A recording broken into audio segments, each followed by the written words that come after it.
galerinha, vamos agora para mais uma questão. No dia 13 de setembro de 2023, foi publicado no Diário Oficial da União o Decreto 11.700 do ano 2023, que cria o Programa Nacional de Agricultura Urbana e Periurbana.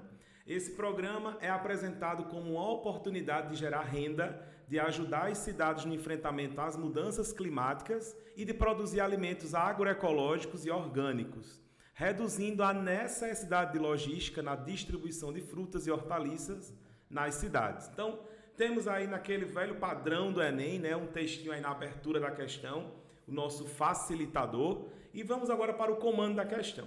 Além dos benefícios citados no excerto, a agricultura urbana e periurbana contribui para...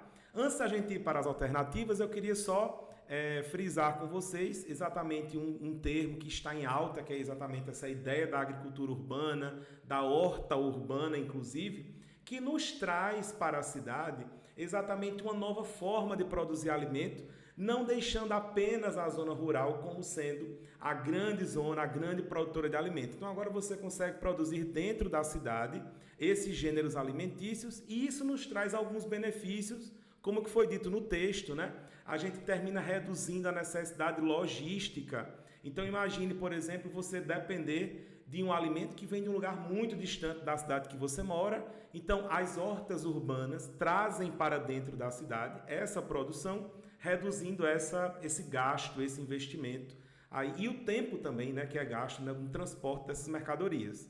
Mas o comando ele está pedindo, né, para além desses benefícios que foram citados no texto, qual seria um outro benefício que a agricultura urbana ou a periurbana, essa que está exatamente nessa periferia urbana, no perímetro urbano, nas áreas um pouquinho mais distantes das áreas centrais da cidade? Na letra A, dizia assim: alterar o ciclo hidrológico promovendo altos índices pluviométricos. Bom, aí nós não temos essa contribuição, né, da agricultura, da horta urbana, porque ela não tem essa capacidade de alterar o nosso ciclo hidrológico. Nós só temos essa capacidade de alterar um ciclo hidrológico com uma expressiva vegetação, como por exemplo, uma área de floresta, uma mata atlântica, uma Amazônia. Aí sim, com o adensamento vegetacional dessa proporção, nós conseguimos ter algum tipo de alteração, que são os chamados fatores climáticos, né? Como a gente estuda lá na climatologia, nós temos os elementos climáticos que caracterizam o clima e nós temos os fatores climáticos que influenciam no clima. E um dos fatores climáticos é a vegetação, mas aí uma vegetação de grande porte, uma vegetação densa e não uma horta urbana, ela não tem essa capacidade. Na letra B, dizia assim: reduzir o desmatamento dos biomas brasileiros. Gente, olha, primeiro a gente tem que entender que a horta urbana, ela não vem em resposta ao desmatamento. Não é assim? O desmatamento que nós temos aí nos nossos biomas, eles têm uma série de fatores. Alguns por conta da mineração, alguns por conta do plantio, né, com a expansão da fronteira agrícola. Outros nós temos aí com a questão do extrativismo, com a exploração da madeira. Mas a horta urbana ela não vem para responder isso, ela não vem para acabar com isso, né? Ela vem para exatamente reduzir os custos e trazer para dentro da cidade a produção de alimento. Então a letra B também não responderia a questão. A letra C diz assim: expandir os resíduos sólidos, necessitando de novas áreas para aterro sanitário.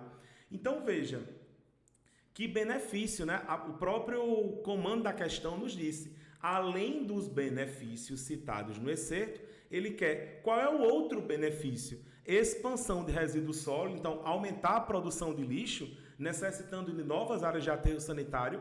Não, né? Então a gente não teria aí um benefício, seria um prejuízo. Então letra C também não responde a questão.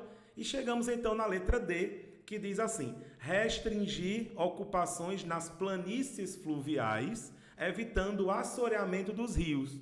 Bora lá. Primeiro, se nós estamos falando de uma agricultura urbana, que será, no caso, plantada dentro da cidade, nós já ocupamos essas áreas, as planícies fluviais. Nós sabemos que na história das cidades, quando você vai analisar a formação de uma cidade. Você tem os canais dentro de uma cidade, certamente ou geralmente, esses canais eles eram antigos rios que passavam nessa região e que foram canalizados, né? Agora são canais artificiais. Então, essas áreas das planícies fluviais, não esqueçam, fluvial é rio. Então, essas áreas de planícies fluviais já foram ocupadas. Nós não vamos restringir isso com o uso da horta urbana. E sim, aí no caso, quando ele fala de assoreamento dos rios, a gente precisa lembrar que quem evita o assoreamento dos rios é o que nós chamamos de mata ciliar, né? E não a horta urbana. Então, letra D também não responde a questão. Chegando aí na letra E, a alternativa E, que diz exatamente o seguinte: aumentar a área verde nas cidades, mitigando a formação de ilhas de calor. E aí seria um dos benefícios, né, para além do que já foi dito no texto, um possível benefício aí das hortas urbanas seria potencializarmos, trazermos de volta algumas áreas verdes que haviam sido perdidas dentro das áreas urbanas, né, dentro das cidades. Então, aumentamos as áreas verdes, com isso a gente vai conseguindo fazer aquela velha troca, né? Absorção do gás carbônico, liberando o oxigênio, que é um gás mais frio. Com isso você vai reduzindo, né? Como a alternativa nos disse, você vai mitigando a formação da ilha de calor. Não esqueçam que a ilha de calor seria exatamente essa grande concentração de calor nas áreas urbanas. Quando você vai se afastando das cidades, a temperatura vai baixando um pouquinho mais. Então, a alternativa correta, letra E, aí nessa questão. Tranquilo? Fala galera, convido vocês a se inscrever aqui no canal da Prova Med para conferir os conteúdos do simulado aberto e muito mais conteúdo relacionado ao Enem. Então é isso, tamo junto.